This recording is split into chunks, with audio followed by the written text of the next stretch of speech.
Hello everyone, आज date है 9 अक्टूबर 2021 और द हिंदू न्यूज एनालिसिस में आपका स्वागत है। इस वीडियो में हम द हिंदू की इंपोर्टेंट न्यूज को एग्जाम के पॉइंट ऑफ व्यू से डिस्कस करेंगे। नीचे डिस्क्रिप्शन बॉक्स में Telegram channel volcano IAS academy का लिंक दिया हुआ है।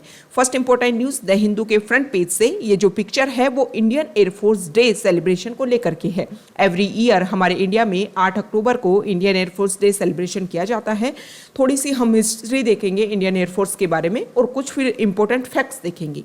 1932 में जब हमारे ऊपर ब्रिटिश रूल करते थे उस समय इंडियन एयरफोर्स को एस्टेब्लिश किया गया था और शुरुआती समय में इसको रॉयल एयरफोर्स के नाम से जाना जाता था और इसका मेन काम ये था कि जो यूके की जो रॉयल एयरफोर्स है उसको ये हेल्प दे सके, मतलब उसको एक सपोर्टिंग फोर्स के रूप में इसको इंडिया की एयरफोर्स को एस्टेब्लिश किया गया था।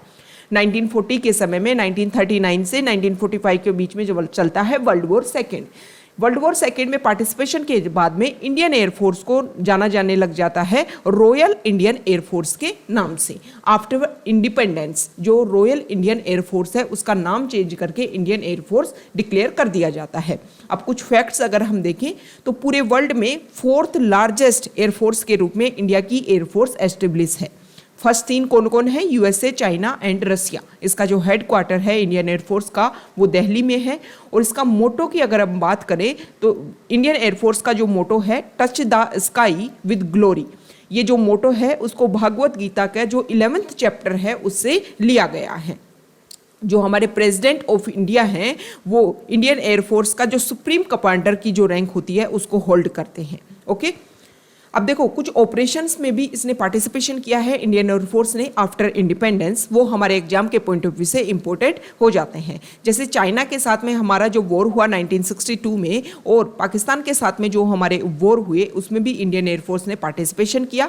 इसके अलावा 1984 में सियाचिन ग्लेशियर को बचाने के लिए जब हमारी जो सब कंप्लीट मिलिट्री फोर्स लग जाती है उसमें भी इंडियन एयरफोर्स ने पार्टिसिपेशन किया था। इसके अलावा 1998 के समय में जब गुजरात साइक्लोन आते हैं और सुनामी आती है 2004 में, साउथ जो हमारा कोस्ट लाइन है वो इफेक्ट होता है, उस समय में भी रिलीफ ऑपरेशन कंडक्ट करवाने में इंडियन एयरफोर्स ने हेल्प की थी। जो हमारी इंडियन एयरफोर्स है वो United nation peace keeping mission के भी साथ में काम करती है। मतलब पूरे वर्ल्ड में जब यूनाइटेड नेशन कहीं पर भी अपने मिशन चलाते हैं कि वहाँ पर पीस एस्टेब्लिश की जा सके तो उसमें भी इंडियन एयरफोर्स एक मेंबर के रूप में रोल प्ले करता है। ओके, नेक्स्ट इंपॉर्टेंट न्यूज़ देखो, 60 ईयर्स बाद में दोबारा से एयर इंडिया, जिसको टाटा के द्वारा, टाटा जो कंपनी है जिन्होंने इसको स्टार्ट किया था, दोबारा से टाटा के पास में वापस रिटर्न हो गई है। मतलब एयर इंडिया की घर वापसी हो गई है। टाटा ने 18,000 करोड़ की सबसे बड़ी बिड लगाई और उन्होंने वापस से एयर इंडिया को अपने पास गेन कर लिया है। अब सबसे पहले यहाँ पर टाइमलाइन दे रखी है ये जो एयरलाइन है इसके बारे में, एयर इंडिया के बारे में।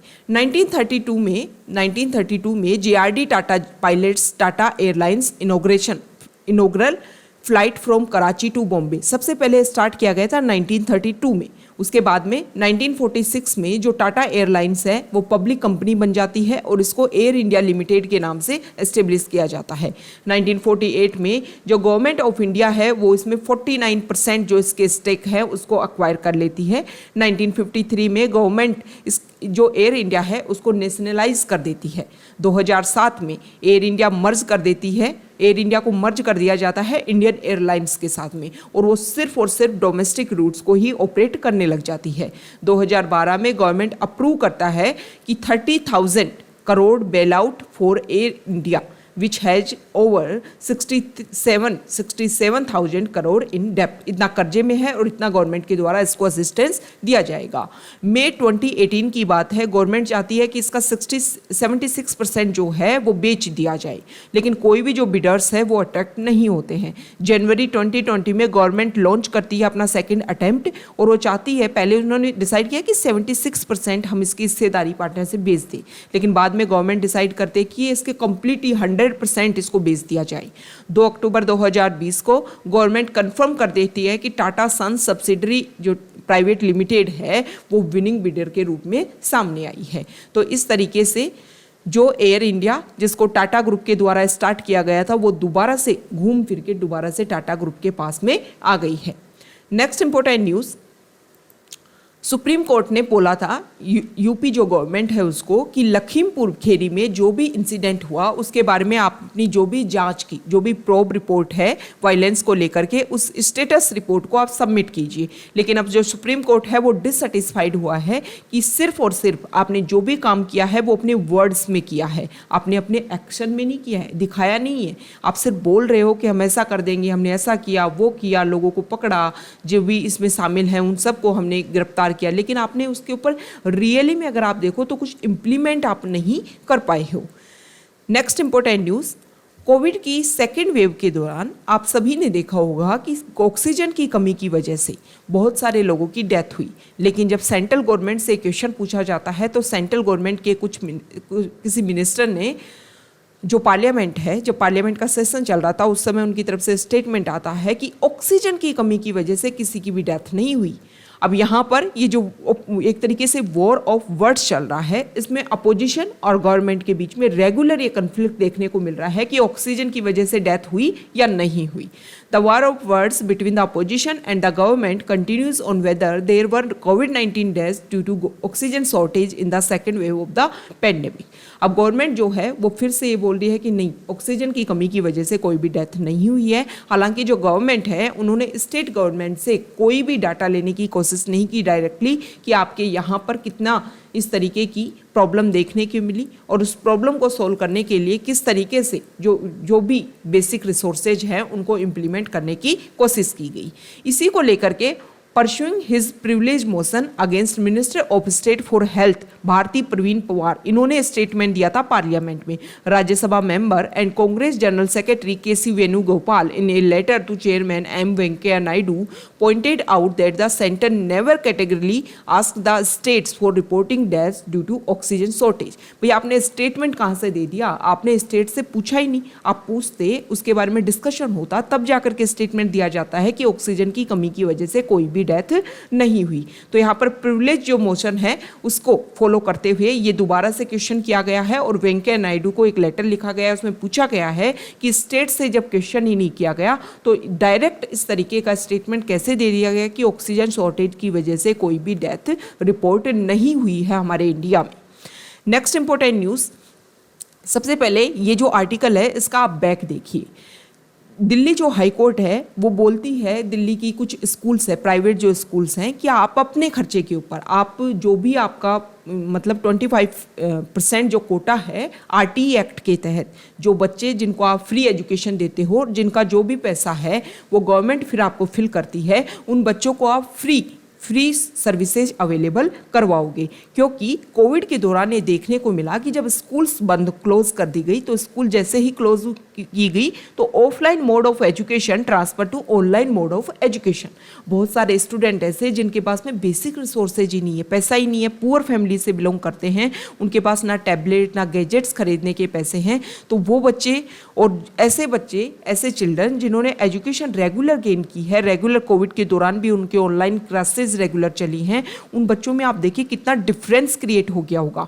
बहुत सारे चिल्ड्रन ऐसे हैं जिन्होंने एजुकेशन ही छोड़ दिया, जिन्होंने मतलब स्कूल से अपने आप को क्विट ही कर दिया है। तो उन बच्चों को, उन स्टूडेंट्स को दोबारा से मेन स्ट्रीम एजुकेशन में लाने के लिए ये सारा जो गैप है उसको फिल करने के लिए बोला गया था। दिल्ली हाई कोर्ट ने बोला कि इसका जो पैसे की जो भरपाई है वो दिल्ली सरकार करेगी, लेकिन दिल्ली सरकार ने बोला कि उनके पास में इतना रिसोर्सेज ही नहीं है कि वो इस तरीके के गैप को फिल कर सके। अब ये जो भी डिसीजन था दिल्ली हाई कोर्ट का उसको लेकर के सुप्रीम कोर्ट में गया गया और सुप्रीम कोर्ट ने बोला कि ये जो जिस तरीके से डिजिटलाइजेशन हुआ है एजुकेशन का, उस डिजिटलाइजेशन की वजह से एक मेजर डिफरेंस, एक मेजर गैप क्रिएट हुआ है। ओके, नेक्स्ट इंपॉर्टेंट न्यूज़ यहाँ देखिए, एक सेकेंड, हाँ देखो, LAC line of actual control, हमारे इंडिया और चाइना के बीच में जो बॉर्डर है उसके बीच में ये मार्केशन होता है। तो हमारा जो अरुणाचल प्रदेश वाला स्टेट है, मतलब नॉर्थ ईस्ट वाला स्टेट, वहाँ पर भी हमारी चाइना के साथ में बॉर्डर शेयर होती है और इस एरिया में जो हमारे जो भी इंडियन आर्मी और चाइना आर्मी के जो लोग हैं वो आमने सामने देखने को मिले, मतलब पेट्रोलिंग के दौरान दोनों आमने सामने के देखने को मिले। हालांकि कोई मेजर क्लैश नहीं हुआ, लेकिन कुछ क्लैश दोनों के ऊपर देखने को मिला।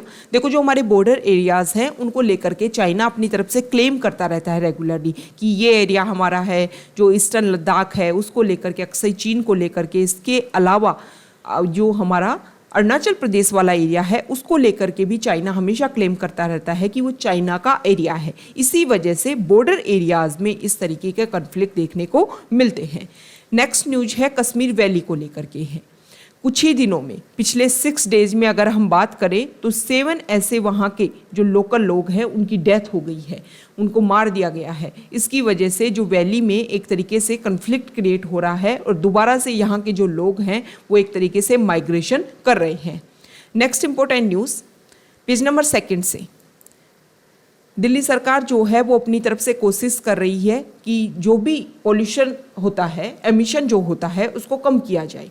तो सिटी में पोल्यूशन को कंट्रोल करने के लिए दिल्ली सरकार ने अपने यहाँ पर जो इंस्पेक्शन टीम है उनको और ज़्यादा इंक्रीज कर दिया है, ताकि जो इंडस्ट्रियल एरियाज हैं वहाँ पर 4 टाइम्स तक ज़्यादा, लास्ट विंटर से अगर हम कंपैरिजन करें तो इंडस्ट्रियल एरिया में इंस्पेक्शन करने के लिए 4 टाइम्स और ज़्यादा टीम्स को बढ़ा दिया गया है, ताकि जो एमिशन है वो कम से कम हो सके।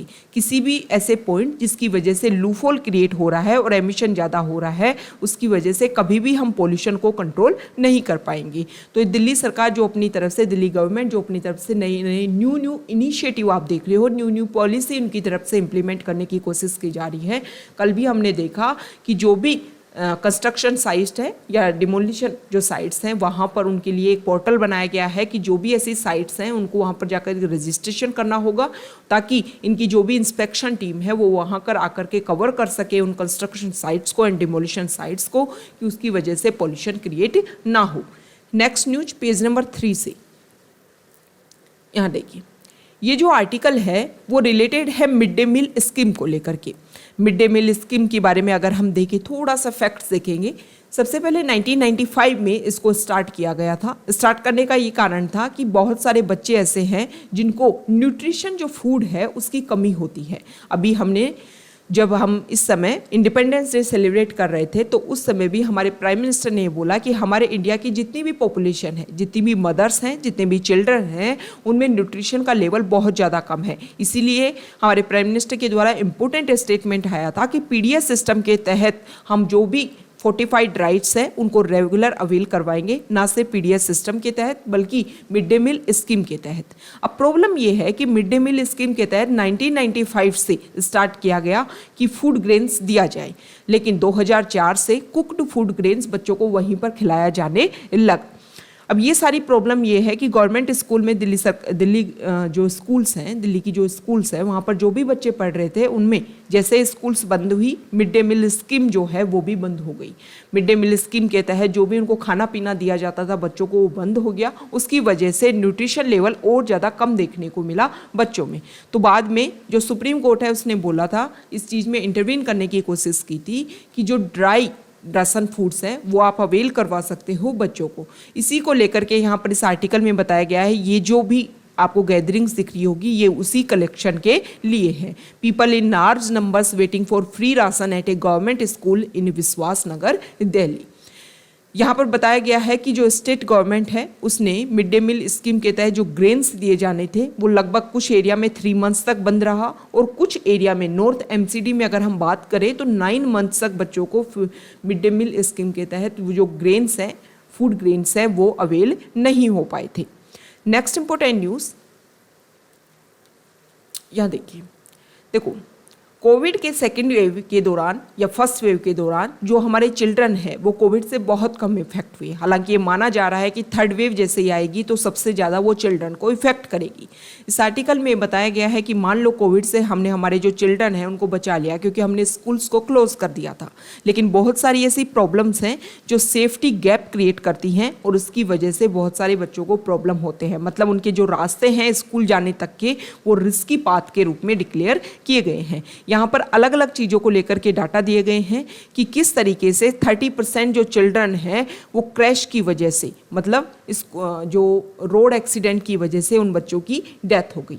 बहुत सारे बच्चे ऐसे हैं जो स्कूल ट्रांसपोर्ट को यूज़ करते हैं आने जाने के लिए, लेकिन उन जो स्कूल ट्रांसपोर्ट व्हीकल्स हैं उनमें भी कोई सेफ्टी नॉर्म्स को फॉलो नहीं किया जाता है। कुछ लोग जो हैं वो साइकिल को यूज़ करते हैं बच्चे आने जाने के लिए, लेकिन उनके लिए जो भी साइकिलिंग पास डिक्लेयर किया जाना चाहिए, साइकिलिंग पास बनाया जाना चाहिए सिटीज़ में, वो भी अवेलेबल नहीं है। तो ये जो गैप है इसको फिल करने के लिए जो भी इंफ्रास्ट्रक्चर डेवलपमेंट है उसके लिए हमें ध्यान देना होगा। यहाँ पर 40 सिटीज़ को लेकर के पुअर ट्रैफिक बिहेवियर देखने को मिला है। तो ये सारे जो पॉइंट्स हैं जो रोड प्लानिंग को लेकर के, जो पुअर रोड प्लानिंग है इसके ऊपर वर्क किया जाना चाहिए और इसको इन्फोर्स करने की आवश्यकता है, ताकि जिन बच्चों को हमने पैंडेमिक से सेव किया है उनको रोड सेफ्टी की वजह से हम ना खो दें। नेक्स्ट इंपॉर्टेंट न्यूज़ यहाँ देखिए, minister for road transport and highways mister Nitin Gadkari, उन्होंने एक इम्पोर्टेंट स्टेटमेंट दिया कि आने वाले समय में हम क्या करेंगे, हमारा जो फ्यूल है उसमें एथेनॉल को हम ब्लेंड करेंगे। एथेनॉल को जैसे ही ब्लेंड करेंगे इससे एक तो हमारा जो इम्पोर्ट है वो कम होगा, मतलब हम 30,000 करोड़ रुपए बचा लेंगे इम्पोर्ट पे जो हम खर्च करते हैं। इसके अलावा जो फार्मर्स हैं उनके यहाँ से जो प्रोडक्शन होता है उनको भी जब यूज़ किया जाएगा उस प्रोडक्शन में एथेनॉल का प्रोडक्शन होता है। The minister said the government has allowed the production of ethanol from surplus and damaged food grains such as rice, corn in addition to sugar cane which will give additional income to farmers की income double होएगी और जो हमने target लग रखा है कि farmers की इनकम को डबल कर दिया जाए उस टारगेट को भी हम इजीली अचीव कर पाएंगे। मिस्टर गडकरी ने तो ये भी बोला कि आने वाले समय में कुछ इस तरीके के फ्लैक्स व्हीकल्स को इंट्रोड्यूस किया जाएगा जो व्हीकल्स 100% बायो एथेनॉल पर या फिर 100% पेट्रोल के ऊपर भी ऑपरेट हो सके। मतलब ऐसे व्हीकल्स जो जिस तरीके का फ्यूल उसमें डाला जाए, इंसर्ट किया जाए, उसी के अकॉर्डिंग वो वर्क करना स्टार्ट कर दें, मतलब उनके इंजन में कोई भी प्रॉब्लम ना हो। मिस्टर गडकरी ने जो बोला कि 2025 तक हम 20% तक एथेनॉल को ब्लेंड करने का जो टारगेट है उसको अचीव कर लेंगे। इससे क्या होगा, जो भी फॉसिल फ्यूल्स है उसको इंपोर्ट करने का खर्चा कम होगा। दूसरा ये भी देखा गया है कि जब एथेनॉल को ब्लेंड किया जाता है तो उसकी वजह से जो एमिशन होता है कार्बन मोनोऑक्साइड का वो भी काफ़ी कम होता है। हाइड्रोकार्बन्स, नाइट्रोजन ऑक्साइड का 40% तक एमिशन कम होता है। मतलब क्लाइमेट सेव होएगा, जो हमारा खर्चा है, जो हमारा एक्सपेंस है वो कम होएगा और जो पूरा वर्ल्ड लेवल पर अगर हमें एक तरीके से डिस्ट्रेस देखने को मिले फॉसिल फ्यूल को लेकर के, क्योंकि आने वाले समय में इस तरीके के जो भी रिसोर्सेज हैं वो खत्म हो जाते हैं। जो भी देखो रिन्यूएबल, नॉन रिन्यूएबल जो रिसोर्सेज हैं वो इस तरीके से अगर उनके ऊपर इसी तरीके से प्रेशर क्रिएट होता रहा तो वो उस तरीके से खत्म हो जाएंगे। इसके लिए उनके अल्टरनेट ढूंढने की बहुत ज़्यादा आवश्यकता है और ये जो अल्टरनेट ढूंढा गया है वो बहुत शानदार है, क्योंकि इससे जो हमारी सोसाइटी के बहुत सारे पॉइंट्स के ऊपर पॉजिटिव रिजल्ट भी देखने को मिलेंगे। Next important news page number 8 से देखिए, जापान के नए पीएम बने हैं मिस्टर किसीदा और हमारे जो prime minister mister Modi ji हैं उनके बीच में डिस्कशन हुआ। ये जो डिस्कशन है वो हमारे जो भी रिलेशंस हैं उनको स्ट्रेंथन करने के लिए वर्क किया जाएगा।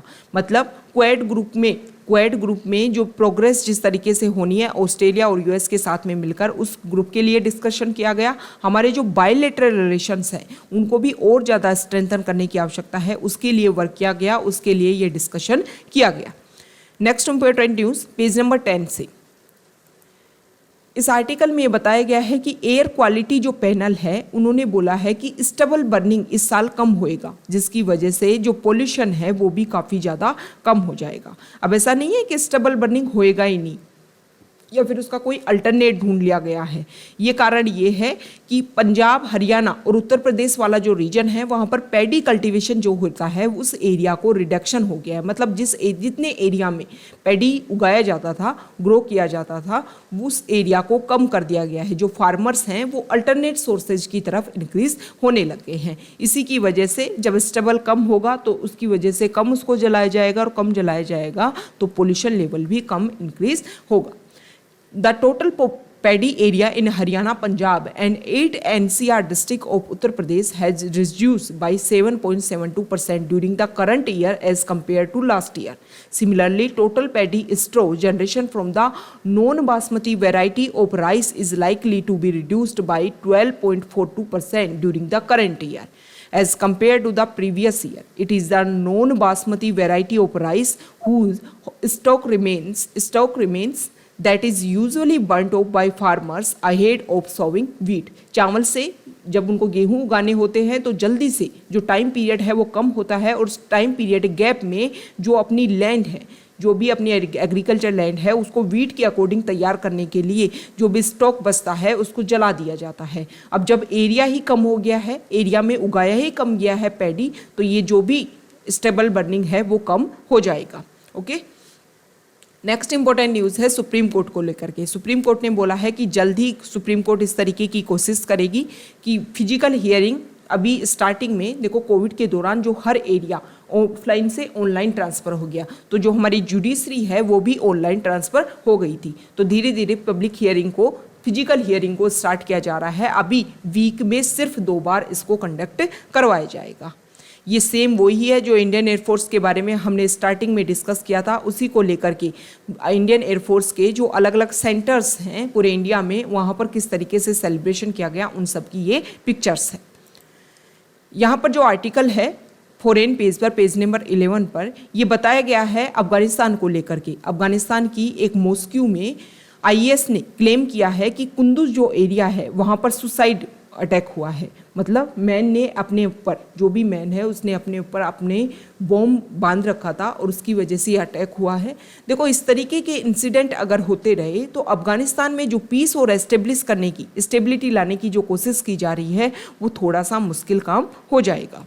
नेक्स्ट इंपॉर्टेंट आर्टिकल है नोबेल पीस प्राइज़ को लेकर के। ये जो पीस प्राइज़ है वो फिलीपींस के जर्नलिस्ट, यहाँ पर देखिए मित्री मुरातो और यहाँ पर मारिया रेसा, इन दोनों को मिलकर के ये जॉइंटली ये दिया गया है नोबेल पीस प्राइज़। ओके, तो ये नाम आपको ध्यान में रखने हैं, ये आपके एग्जाम के पॉइंट ऑफ व्यू से इंपॉर्टेंट हो जाते हैं। तो ये आज का हमारा डिस्कशन था। Okay, thank you.